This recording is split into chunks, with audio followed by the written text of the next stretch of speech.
अब हमारा है question number 15। For what value of n, मतलब for what value of n. मैंने हमेशा आपको बोला है, देखो यहाँ पर हमें पता है कि हम एक्सरसाइज 5.2 कर रहे हैं। हमें पता है कि यार इसमें ना ए होना चाहिए, डी होना चाहिए, एन होना चाहिए, ए एन होना चाहिए।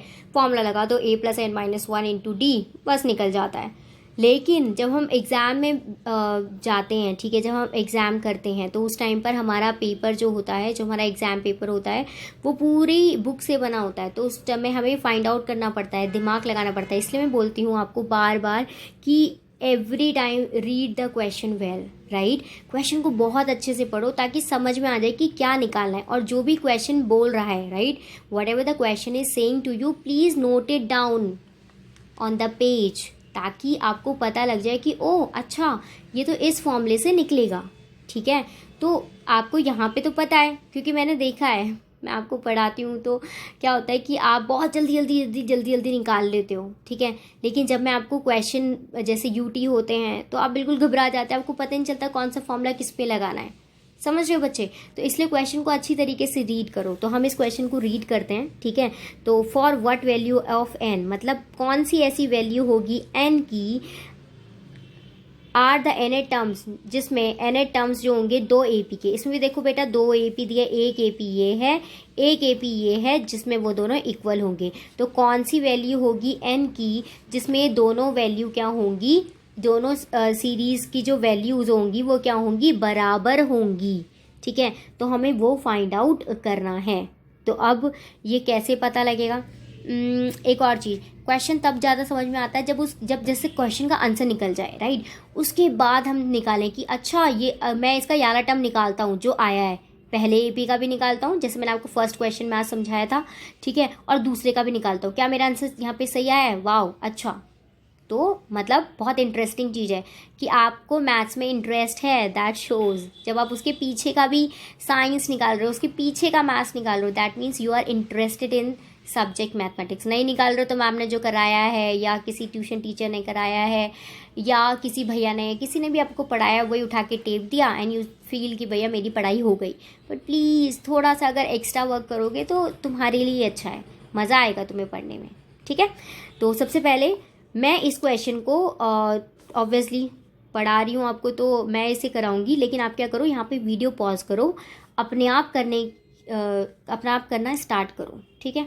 और वीडियो अगर आपको नहीं समझ में आए दिमाग लगाने के बाद, तो फिर ऑब्वियसली पॉज से हटाकर वीडियो दोबारा स्टार्ट करो और देखो उसका सॉल्यूशन क्या है, और फिर दोबारा करो। जब थोड़ा सा समझ में आ जाए, ओ अच्छा इसमें ये लगाना है, उसके बाद पूरा क्वेश्चन खुद अटेम्प्ट करने की कोशिश। जहाँ से समझ में आ जाता है, बहुत बार हम अटक जाते हैं, फिर वहाँ से खुद अपने आप क्वेश्चन सॉल्व करने की कोशिश करो। और प्लीज़ वीडियो जैसे मैं पढ़ा रही हूँ तो पहले समझो, वीडियो पॉज करो, फिर अपने आप करने की कोशिश। फिर जहाँ पे नहीं आ रहा फिर वीडियो ऑन करो, फिर दोबारा उसको करो उतना, फिर पॉज करो। तो मतलब मेरा मतलब है कि डायरेक्ट कॉपी मत करो, उसको समझो, फिर उसके बाद अपना दिमाग लगा के दोबारा सॉल्व करो, ठीक है। इससे ये हमें फ़ायदा हो रहा है। मैंने आपको स्टार्टिंग में बोला था कि इससे हमें प्रैक्टिस भी हो रही है साइड बाय साइड, ठीक है। तो question number 15, for what value of n, कौन सी वैल्यू होगी एन की, we do not know, but हमारे पास दो ए पी है, 63, 65, 67। एक ए पी ये है बच्चे, और दूसरी ए पी क्या है, 3, 10, 17। ये हमारी ए पी नंबर हो गई 1, ये हमारी हो गई A P number 2, okay. A P number 1, A P number 2। तो सबसे पहले भाई ए पी नंबर 1 और ए पी नंबर 2 का काम करना स्टार्ट करते हैं। सबसे पहले हमें क्या पता लग सकता है इससे, ए, तो इसकी हो गई 63। डी निकालने के लिए बच्चे क्या करेंगे, जो आपकी नेक्स्ट टर्म है उसमें से प्रीवियस टर्म को माइनस कर देंगे, जितना आ जाएगा बच्चे 2। नेक्स्ट आ जाओ इधर इस साइड, तो इससे भी हमें क्या मिल जाएगा, ए इज इक्वल टू 3। डी निकालने के लिए हम क्या करेंगे, 10 माइनस 3, कितना हो गया बच्चे, 7। आई बात समझ में? यहाँ तक आई डोंट थिंक सो कि किसी को डिफ़िकल्टी होगी, ठीक है। अब एन ही तो हमें फाइंड आउट करना है कि कौन सी ऐसी टर्म होगी जिसमें इन दोनों सीरीज़ की जो वैल्यू होगी, जो आएगी उस एन की, वो दोनों क्या होंगी, सेम होंगी, ठीक है। चलो हम क्या लगाते हैं, वही a plus n minus 1 into d वाला फॉर्मूला लगाएंगे। यहाँ पर भी क्या हो जाएगा, a plus n minus 1 into d, यही होगा। इस वाली साइड का ए कितना है बेटा, 63 प्लस एन क्या है हमें नहीं पता, n-1, d हमें पता है कितना है 2, वैल्यू पुट करते जाओ। इसके बाद a यहाँ पर कितना है बेटा 3 प्लस n-1 मतलब नहीं पता, जो पता है उसको लिखते जाओ। बट प्लीज़ मैंने देखा है आप लोग क्या मिस्टेक करते हो, आप प्लस माइनस को ही हटा देते हो, पता नहीं क्यों करते हो। जबकि मैंने बोला है मैथ्स एक ऐसा सब्जेक्ट है, अगर उसे स्टेप बाय स्टेप करो तो कभी कोई मिस्टेक नहीं होगी, ठीक है। तो जैसे प्लस का प्लस था, एन हमें नहीं पता, ब्रैकेट ओपन किया, एन लिखा, -1 लिखा, ब्रैकेट क्लोज किया। डी की वैल्यू हमें पता है ना बच्चे, उसको पुट कर दो बस।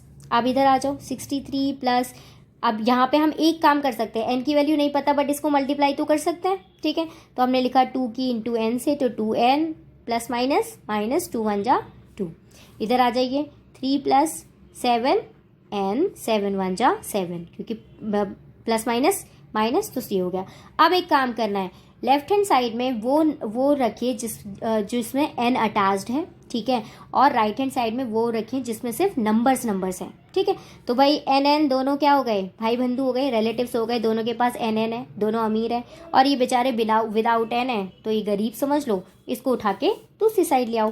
तो यहाँ पे क्या हो गया 2n। बेटा जी साइन का बहुत ध्यान से मतलब केयरफुली इसको चीज करा करिए, क्योंकि आप बहुत बार क्या करते हैं, साइन मिस्टेक करते हैं, आपका पूरी मेहनत बेकार चली जाती है, बेफालतू में आपने हाफ मार्क्स डिडक्ट करा देते हो, ठीक है। तो प्लस 7n है, यहाँ पे ले आइए, कितना हो गया -7n, इधर कर दीजिए 3 -7, इधर क्या हो जाएगा -2 का +2 प्लस 63 का -63, क्या हो गया 2n, दोबारा नहीं लिख रही हूँ, 7 में से 2 गया, कितना आ गया बच्चे 5n प्लस बड़े साइन पे नंबर क्या है माइनस का, इजिकल टू। अब इधर स्टार्ट करते हैं, सबसे पहले देखो इधर 7 में से 3 गया, कितना आ गया -4, ठीक है, -4 और अच्छा ऐसे कर देते हैं, जो प्लस के हैं उसको ऐसे कर देते हैं, 3 और 2 कितना हो गया बच्चे 5, ठीक है, माइनस माइनस प्लस 63 में 7 प्लस करा, कितना हो गया -70, -5n इजिकल टू 70 में से 5 गया, कितना आ गया 65, और बड़े नंबर पे साइन किसका था माइनस का, इसलिए हो गया माइनस से माइनस कैंसिल। हमें वैल्यू 5n की नहीं चाहिए, हमें वैल्यू किसकी चाहिए n की, तो इस 5 को हटाना पड़ेगा, ठीक है। तो n ने 5 को हटा दिया, तो ये मल्टीप्लाई में था, 5n का मतलब होता है 5 इंटू n, राइट। तो n equal to 65 divided by, multiply में था तो इजिकल टू के इधर जाके क्या हो जाएगा डिवाइड में, 13 5 जाए कितना होता है 65, इसका मतलब n की वैल्यू हो गई 13, ओके।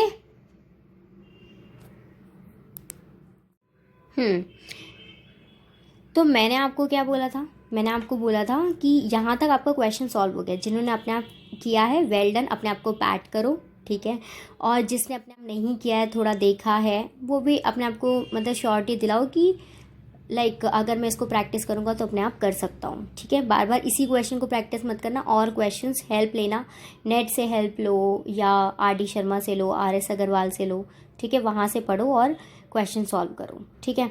दूसरी चीज़ मैंने क्या बोला था, मज़ा तब आता है, इसका मतलब ये है जब हम पीछे का साइंस जो इसमें लगा हुआ है, जो मैथ्स लगा हुआ है उसको निकालें। सबसे पहले इसका मतलब इन दोनों AP की जो 13 टर्म होगी उन दोनों की वैल्यू क्या होगी, सेम। इसको मतलब इसके बाद क्या करना है, आपको नोटबुक में उतारना नहीं है, ये सिर्फ आपके लिए एडेड इन्फॉर्मेशन कह सकते हो, ठीक है। इसको उतारना नहीं है, मैं आपको सिर्फ समझा रही हूँ कि इन दोनों की जब मैं 13th वैल्यू निकालूंगी दोनों की, ठीक है, 13th इसकी निकालूंगी, 13th इसकी निकालूंगी, तो आपको पता लग जाएगा कि ये क्या है, बिल्कुल सही हमारा आंसर निकला है। देखो कैसे, अगर मैं इसकी 13 वैल्यू निकालती हूँ तो मेरा क्या निकलेगा a plus n-1 into D, तो मतलब a plus n-1 into D ये हमारा था। यहाँ से कर मेरे पास क्या निकला था, ये चीज़, तो मैं यही चीज़ पुट कर रही हूँ, देखो इसी की।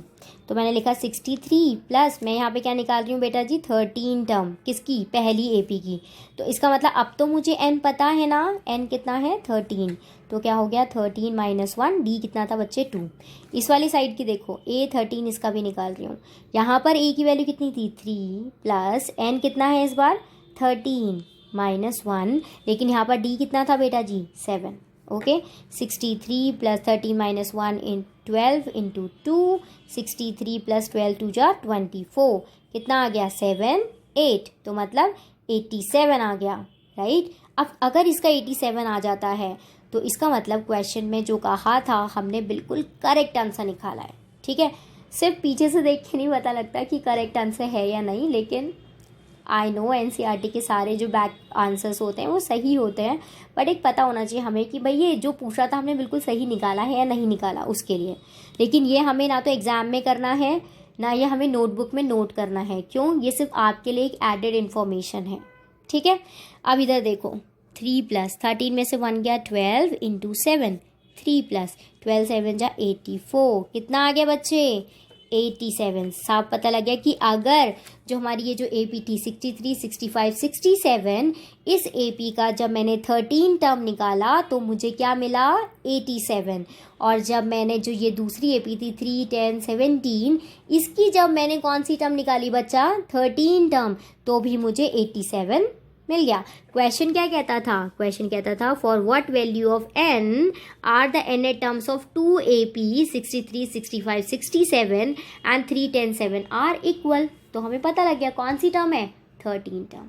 आगे समझ में 16 क्वेश्चन आपको पता है कि आपको मैंने कल होमवर्क दिया था। अब चलते हैं क्वेश्चन नंबर 17 पे। Hold for a second. तो जो आपका 17, पहली चीज़ तो 19 और 20th क्वेश्चन इस बार आपके उसमें है नहीं, ठीक है। तो क्वेश्चन नंबर 17 हम इसको मतलब परफॉर्म करने जा रहे हैं। पहले क्वेश्चन रीड करेंगे। तो क्या है? Find the 20th term. कौन सा टर्म निकालना है बच्चे? Find the 20th term. अब आप कहेंगे माँ मैं तो कितना आसान है, मैं A20 कर दूंगा, A + n - 1 × D लगाऊंगा, ठीक है। AP मुझे दी है, A मेरा 3 हो गया, D मेरा D मेरा 5 हो जाएगा, और मैं इस तरीके से 20th टर्म निकाल दूंगा, ठीक है। ठीक है, बहुत सही है, लेकिन क्वेश्चन पहले रीड करो। क्या लिखा है? Find the 20th term from the last term of the AP, ठीक है। मतलब इसकी लास्ट टर्म मतलब पीछे से स्टार्ट कर रहा है। जैसे यहाँ पे 253 है, तो 253 से लेकर यहाँ पर कोई बीच में, मुझे नहीं पता कितनी टर्म है टोटल, हो सकता है 50 हो सकता है 60 हो सकता है 31 टर्म्स हो सकता है 28 टर्म्स हो, तो उसमें से जो 20वीं टर्म होगी, ठीक है। एक क्वेश्चन, अच्छा इसको कैसे समझेंगे, पहले बुक का क्वेश्चन छोड़ के हम कुछ और समझते हैं, मतलब एग्जाम्पल समझते हैं, ठीक है। तो सपोज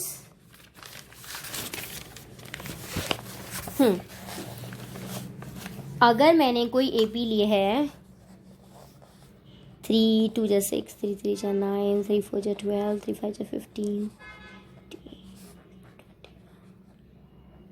ठीक है। ये सपोज मैंने कोई AP ली, ठीक है।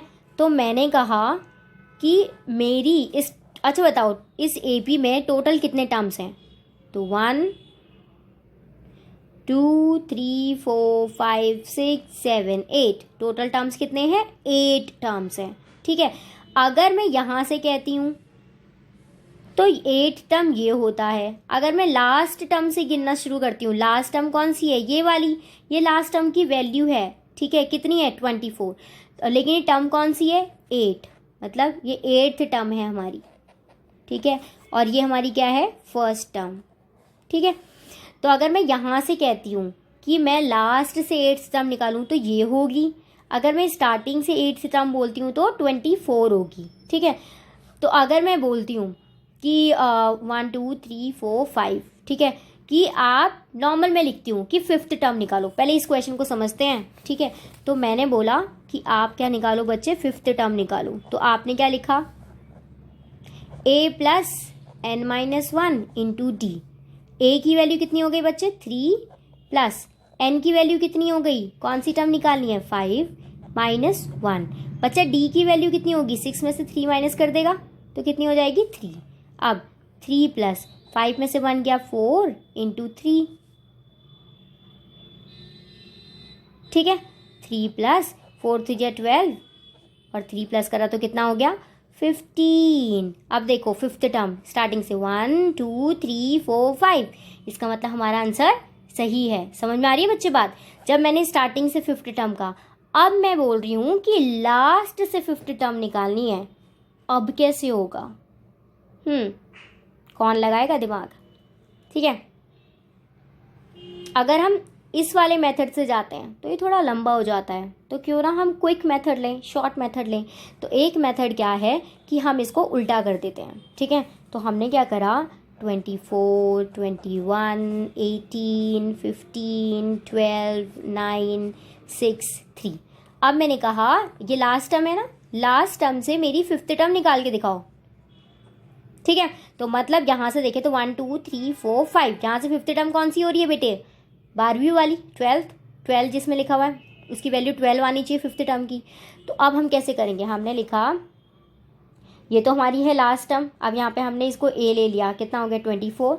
अब डी निकालेंगे तो क्या होगा, 21 में से 24 माइनस करेंगे, ना कि 24 में से 21। तो 21 माइनस 24, एक सेकेंड मेरा पेन ख़त्म हो गया। हाँ, तो 24 में से 21 माइनस करा, कितना आ गया -3। ठीक है, अब फॉर्मूला लगा दो बच्चे, तो क्या हो जाएगा, डी निकल गया है, ए निकल गया है, फॉर्मूला लगा दो। ए कौन सा निकाल रहे हैं हम, फिफ्थ टर्म निकाल रहे हैं लास्ट से, तो ए प्लस n-1 इंटू डी। ठीक है, ए की वैल्यू कितनी हो गई हमारी यहाँ पे 24, प्लस एन की वैल्यू कितनी है 5 -1 इंटू डी की वैल्यू कितनी है -3। तो 24, 5 में से 1 गया 4 इंटू -3, है ना, एक माइनस हटा दो। उसके बाद 24, 4 3 जा 12, तो -12, क्योंकि यहाँ पे माइनस था, कितना आ गया 12 आ गया इस मेथड से। तो इसमें भी मैं आपको यही कहना चाहती हूँ, देखो 1 2 3 4 5, ठीक है, यही कहना चाहती हूँ कि जब भी आप ऐसा क्वेश्चन पूरे अच्छे तरीके से पहले तो देख लें। तो इसमें क्या लिखा है, from the last term of the A P what you need to do, you need to find. तो हमने लिखा 253, उसके बाद कॉमा 13, कॉमा 8, कॉमा 3। ठीक है, तो एक बात बताओ, तो तुम्हारी यहाँ पर ए क्या हो जाएगी 253। डी निकालने के लिए क्या करोगे बेटा, आगे वाली टर्म कौन सी है 8, पीछे वाली टर्म क्या है 13। तो हम क्या करेंगे, 8 में से 13 को माइनस कर देंगे, कितना आ जाएगा -5। 13 में से 8 माइनस नहीं करेंगे, क्योंकि हम हमेशा डी निकालने के लिए जो हमारी नेक्स्ट टर्म होती है उससे प्रीवियस टर्म को माइनस करते हैं। ठीक है, तो 13 - 8 इक्वल टू -5। एन की वैल्यू हमें पता है कितना है 20, लगा देंगे formula a plus n-1 into D. ये है हमारा क्वेश्चन नंबर 17। ठीक है, a कितना हो गया बेटा 253, प्लस n कितना है आपका 20 -1 इंटू डी कितना है -5, प्लस 20 में से 1 क्या 19 इंटू -5, 253, 19 5 जा 95, प्लस माइनस 253 में से 253 में से 95 माइनस करोगे, 13 में से 5 गया कितना आ जाएगा 8, और कितना आ जाएगा यहाँ पे 14 में से 9 गया कितना आ जाएगा 5, और यहाँ पर आ जाएगा 1। तो इसका मतलब हमारी लास्ट टर्म से जो 28 टर्म होगी वो कितनी निकल जाएगी बच्चे 158।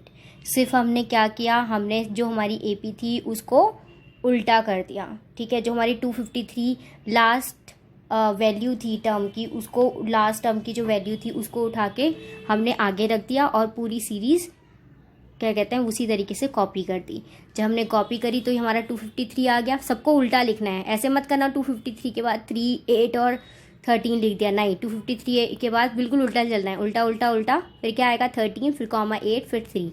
फिर अब हमारी ये पहली टर्म निकल गई और डी क्या निकलेगा, अब यहाँ पर तो कुछ है नहीं तो किसको माइनस करोगे, 253 में से 13 में से 253 नहीं माइनस कर सकते। क्यों, गैप, इसका मतलब होता है कि इसके बीच में बहुत सारे नंबर्स हैं। ठीक है, तो जो बिल्कुल कॉमा के बाद नंबर दिए, इसका मतलब इन दोनों के बीच में कोई भी गैप नहीं है, कोई भी नंबर नहीं है, इसके बीच में नंबर्स हैं। ठीक है, इसलिए हमने 8 में से 13 माइनस करा, क्योंकि हम हमेशा क्या करते हैं आगे वाली टर्म से पीछे वाले टर्म को माइनस करते हैं। तो 8 - 13 इक्वल टू -5। एन की वैल्यू आ गई, पता ही थी लास्ट टर्म हमें 28 टर्म निकालनी है, वैल्यू लगाई, मतलब फॉर्मूला लिखा और उसके बाद वैल्यू लिख दी। वैल्यू पुट करने के बाद हमारी जो लास्ट टर्म से 20th टर्म होगी वो कितनी होगी 158। क्वेश्चन नंबर 18 पे चलते हैं। क्वेश्चन नंबर 18 क्या कह रहा है आपका, पहले पढ़ते हैं उसको। पहला काम हमारा यही है कि हम हर बार क्या करें, इसको रीड करें, ठीक है।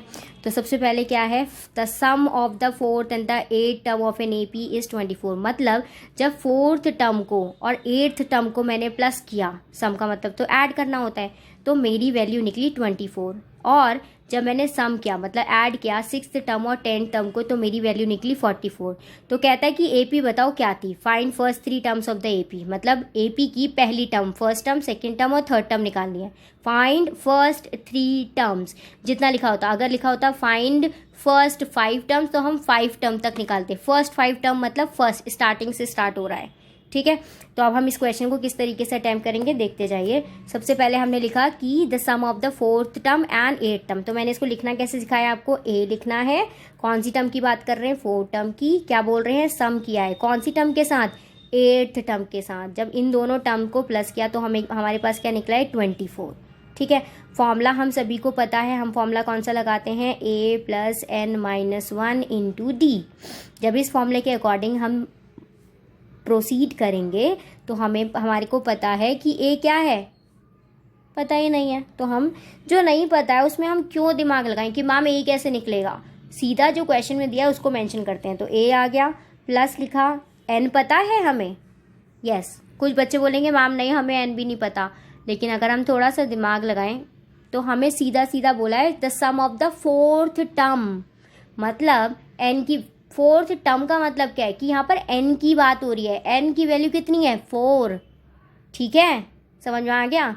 n की वैल्यू 4 है, 4th टर्म की वैल्यू नहीं दी है हमें किसकी वैल्यू दी है, n की वैल्यू। तो n हो गया हमारा 4 - 1, n-1, d भी नहीं पता, उसको ऐसे ही लिख दो। a 8 की बात हो रही है तो a + n, क्योंकि यहाँ पे प्लस था, देखो मैंने ब्रैकेट नहीं लगाया, अगर यहाँ पे माइनस होता, अगर बोलता डिफरेंस, जैसे कि हमारा क्वेश्चन नंबर कौन सा किया था हमने, क्वेश्चन 12, उसमें हमें डिफरेंस बोला था तो मैंने ब्रैकेट लगाया था। क्यों, क्योंकि हमेशा माइनस जो होता है वो साइन को चेंज कर देता है, ठीक है। तो इसलिए ब्रैकेट लगाया था, यहाँ पे प्लस है तो कोई लगाने की जरूरत नहीं है। तो a + n-1, अब यहाँ पर n कितना है, हमें 8th टर्म की बात करें तो n = 8, तो 8 - 1 × d = 24। जो गिवन था वो हमने लिख दिया। सॉल्व करते हैं, a + 4 में से 1 गया, कितना आ गया 3, की × d से करी तो 3d, प्लस a + 8 में से 1 गया 7, d = 24। अब ये बताओ a और a को क्या करेंगे प्लस, तो क्या हो जाएगा 2a। भाई जो साथ साथ के हैं उसको, अब मैंने बहुत बार देखा है 5 + 3d लिखा होता है, आप उसको 8d कर देते हैं, लाइक ऐसा अभिषेक ने किया था एक बार, है ना। वो मिस्टेक नहीं करनी है, जो एक जैसा दिखता है, अगर दो नंबर दिख रहे हैं उसको तब प्लस करो।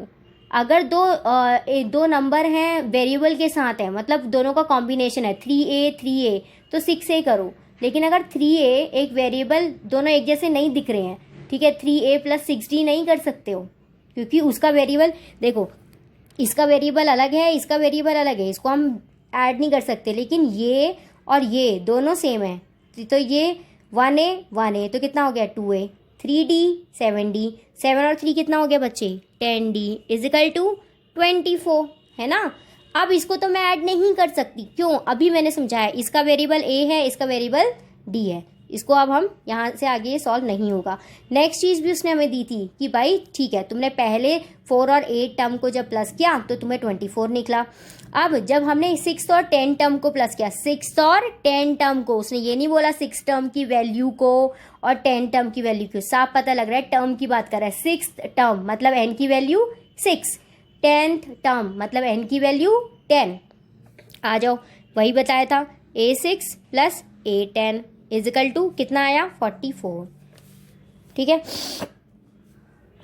a6 मतलब a + 6 - 1 × d + a + sorry bracket हटा देती हूँ, a + n-1 मतलब n की वैल्यू 10 - 1 × d = 44। इसी तरीके से इसको भी सॉल्व करेंगे, क्या हो जाएगा a + 5, 6 में से 1 गया 5 × d मतलब 5d, प्लस a + 10 में से 1 गया 9 × d, 9d = 44। a और a कितना हो गया 2a, और 9 और 5 कितना हो गया 14d = 44।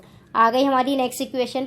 अब कुछ बच्चे यहाँ पर अटक जाएंगे और कुछ बच्चे कर लेंगे। आई बिलीव कि कुछ 1-2 बच्चे तो हैं जो अपने आप कर ही लेंगे, ठीक है। तो अब बच्चे सिंपल सी चीज़ है, क्या लगाएंगे इसमें, दोनों इक्वेशंस को इक्वेट करेंगे, वैल्यू निकालेंगे ए और डी की, ठीक है। चलो कर लेते हैं, या आप खुद कर लोगे? जो खुद कर लेंगे बहुत अच्छी बात है, वीडियो पॉज करो और खुद करो। जो नहीं कर पाएंगे वो यहाँ पर एक बार देख लो। क्या करेंगे, दोनों इक्वेशन को लिखेंगे फ्रॉम 1 एंड सेकेंड इक्वेशन। हमें क्या मिला, 2a प्लस, यहाँ पे नहीं कर रही अब हमें क्या मिला है बच्चे, 2a plus 10d is equal to 24, 2a plus 14d is equal to 44। एक बात बताओ, जब हम पेयर ऑफ लीनियर इक्वेशन कर रहे थे शायद, है ना, हाँ, तो हम उस टाइम पे हमने क्या करा था, सॉल्व करा से इस तरीके से मेथड्स लगाए थे उसमें, ठीक है। तो अगर हम उसमें क्या करते थे, मल्टीप्लाई करते थे दो इक्वेशन में किसी भी एक वेरिएबल के नंबर को इक्वल बनाने के लिए। तो यहाँ पे तो ऑलरेडी इक्वल है, सामने देखोगे तो 2a दोनों सेम है। क्या करना है, अब साइन चेंज करना है, क्योंकि अगर मैं इसको साइन चेंज नहीं करती तो 2 और 2 क्या हो जाएगा, 4a, तो निकलेगा कैसे, ठीक है। हमें एक को एलिमिनेट करना है, हम हटा रहे हैं। एलिमिनेट का मतलब है एक वेरिएबल के साथ जो भी नंबर है उसको हटा दो।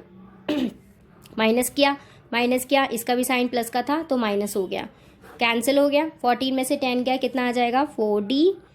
साइन क्या आंसर बड़ा है, माइनस का, बड़े नंबर पे, क्योंकि साइन था किसका, माइनस का। 4 में से 4 गया 0, 4 में से 2 गया 2, बड़े नंबर पे साइन माइनस, तो कैंसिल। डी की वैल्यू कितनी आ गई, 20/4, तो डी की वैल्यू कितनी आ गई बच्चे, 5। जब डी की वैल्यू आ गई है तो हम क्या लिखेंगे, put value of d is equal to 5 in equation number 1 में डाल रही हूँ। तो 2a plus 10d is equal to 24, 2a plus 10 into 5 is equal to 24, 2a 10 5 जा 50 is equal to 24, 2a is equal to 24 plus का है, इधर चला जाएगा -50, 2a इज इक्वल टू 50 में से 24 माइनस करो, कितना आ जाएगा, 10 में से 4 गया 6, 4 में से 2 गया 2, बड़े नंबर पे साइन क्या है, minus. a is equal to क्या हो जाएगा, -26/2। आपने इसको डिवाइड किया, आपको क्या मिल गया, 13, लेकिन वो भी माइनस का। a इज इक्वल टू -13 मतलब, इसका मतलब है हमारी पहली टर्म क्या हो गई, -13। मैंने टर्म्स निकालने के लिए आपको चीज़ बताई थी कि a plus D, a plus 2d, ऐसे करते करते सो ऑन। लेकिन हमें यहाँ तक कितने टर्म्स की बात करनी है, तीन टर्म की, 1 2 3। तो हमने लिखा a कितना हो गया, -13, फिर क्या लिखा, a प्लस डी, तो a प्लस डी, a की वैल्यू -13 प्लस का साइन लगाया, d की वैल्यू कितनी थी, 5, लिख दिया। a प्लस डी मतलब 13 में से 5 गया, कितना आ गया बच्चे, 8, लेकिन क्या आएगा, माइनस का 8। नेक्स्ट आ जाओ, अब क्या है, a plus 2d, a plus 2d, तो a -13 प्लस 2 इंटू 10, ओहो 2 इंटू 5 था, 10 कर दिया, 2 इंटू 5 कर लेना इसे, इज इक्वल टू -13, 2 5 जा 10, 13 में से 10 गया 3, लेकिन बड़े नंबर पे साइन क्या है, माइनस। तो इसका मतलब बच्चा, अब हमारी सीरीज़ क्या बन गई, एपी हमारी क्या बन गई, फर्स्ट टर्म एपी के -13, सेकेंड टर्म क्या बनी, -8, थर्ड टर्म क्या बनी, -3। खत्म, हमारी एपी के वैल्यूज़ यही थी। फर्स्ट टर्म की वैल्यू थी -13, सेकेंड टर्म की वैल्यू थी -8 और थर्ड टर्म की वैल्यू थी -3। ये हमारी एपी हो गई। और सबके बीच में कॉमन डिफरेंस क्या है, 5 का। आई बात समझ में? आई होप तुम लोगों को ये समझ में आ गया हो आज की क्लास। ये हमारी एक्सरसाइज हो गई ख़त्म। मंडे को जब हम स्कूल में मिलेंगे तो हम क्या करेंगे, एक्सरसाइज 5.3। तो याद रहें, ये सारा होमवर्क जो भी मैंने होमवर्क बोला है वो कॉपी में पूरी तरीके से हो जाना चाहिए, और ये जो आज की क्लास है वो भी। ठीक है। Okay, see you on Monday, bye.